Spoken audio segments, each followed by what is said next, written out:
భక్త మహాశైలకు విజ్ఞప్తి.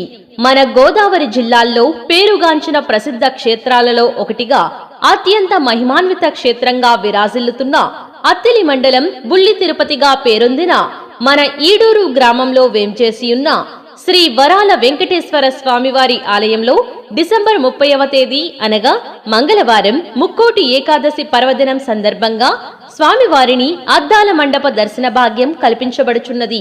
కావున 50 మంది భక్తులు విచ్చేసి స్వామివారిని దర్శనం చేసుకుని తీర్థ ప్రసాదమును స్వీకరించి తరించవలసిందిగా కోరుచున్నాము.